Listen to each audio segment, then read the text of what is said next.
I know this title has you angry right now, guys. Alright?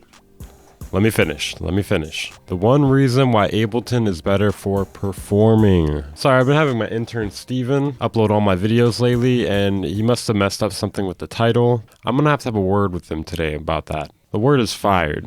What'd you say? Some of you guys may be like, hey, why would you say something so controversial? And you don't know if it's true or not, but you're watching to find out. Now, there may be a few things you may be thinking, and it's not this one, it's not that one. And I don't think it's that one either. What I'll be talking about today is performance, live performance. Recently, I decided to get back into the performance game again, not only with DJing, but also with actual live performance with instruments, looping, everything. Some of you guys may be like, what's going on right now? Performance? You can perform with Ableton? Yes. It's actually the thing that everyone always ignores, the session view. Traditionally, DAWs have sequencers, and this is great for writing a fixed song.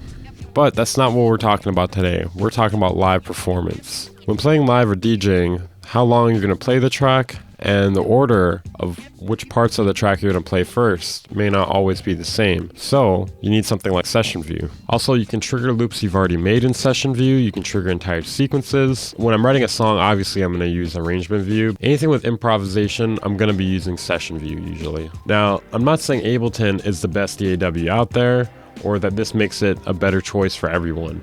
But this is actually the reason why I originally picked it over other DAWs quite a few years back. If you want to use FL Studio, it's okay. I won't judge you for being stupid. If you want to use Reason, it's okay. I won't judge you for wanting to struggle. If you use Sony Acid Pro, okay, I might judge you then a little bit. Or Audacity, I might judge you a little bit. You can use GarageBand. You shouldn't, but you can.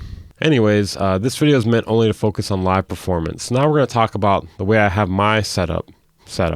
I'll walk you guys through my setup here so you guys can get an idea of how this may work if you're trying to follow along or if you're just trying to understand what Ableton has going on for it. All right, take over, Weaver. Thanks, Weaver. Okay, first things first, I have my cue, the metronome, going to outputs 3 and 4 on my audio interface. I have my headphones plugged into that. And then the main output, 1 and 2, are going to my monitors and OBS or whatever else. But essentially, the audience is only going to hear outputs 1 and 2, and I'm going to hear outputs 3 and 4. The reason for the metronome is simple, so we can loop things as we play them and play over our own playing. This isn't really a big problem when there's drums already playing, but it can be a big issue when we're starting over from scratch or if there's not a whole lot of drums going on at the moment. There's a lot of reasons to use a metronome. But anyways, the metronome is going to stay in our ears, so outputs 3 and 4. We can also trigger loops we have pre-made or even our own loops we add in on the fly. We can record new things or chop up previous stems into simplers, drum racks, or whatever you want to use, and you can play them back live. You could loop it. Generally what I'll do is I'll record a clip live. I have the quantization off for the actual playing, but I have it on for the clip triggering. So when I trigger the clip, I can make sure it's always a 4 or 8 bar loop. I'll press it a little bit before the loop is over and a little bit before the loop starts. And generally that'll create a perfect loop every time. And I'll use this to play things from tracks I've written in the past and loop them over other tracks I've written in the past. You can play just the drums, you can play just the tambourine, you can play the keyboard part from this one with the bass of this one. You can get pretty complicated if you would like to. You can put effects on just one track. The beauty of this is actually pretty magnificent. It makes DJing seem, a bit simple and a little boring by comparison. And then if I want to stop the loop, I can fade it out with the fader, or I can stop at the clip. You can even have pre-made scenes that you would like to trigger. Generally though, I like to play them back live and then loop it. It's a lot more interactive for me and the audience when there is an audience. You can also bring in synths or patches that you want to use to play things and loop those as well. You can resample things. There's a lot of different things you can do here. You can make this set pretty complex if you want to as well. You can make it hours long. Obviously, I'm probably going to stay away from having too many plugins in there because I don't want it to crash.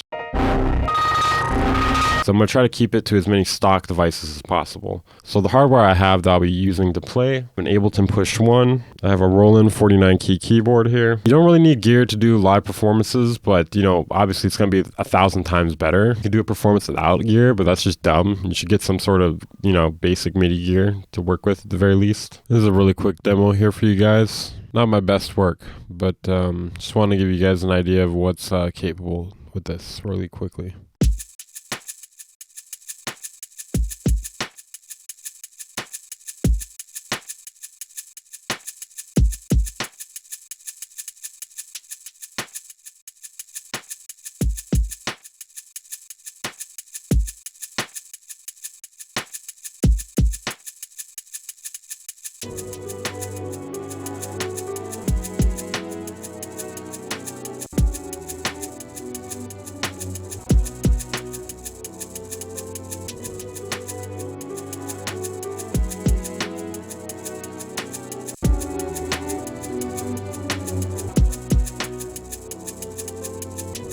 But anyways, that's it for this video. Hopefully you guys enjoyed it. Has this convinced you to use Ableton?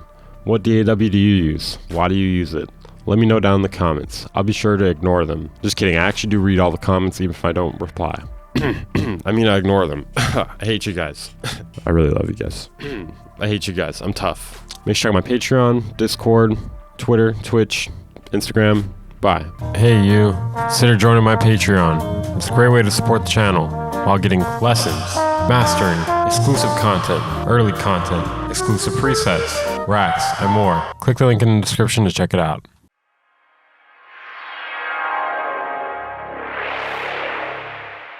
Band Incorporated.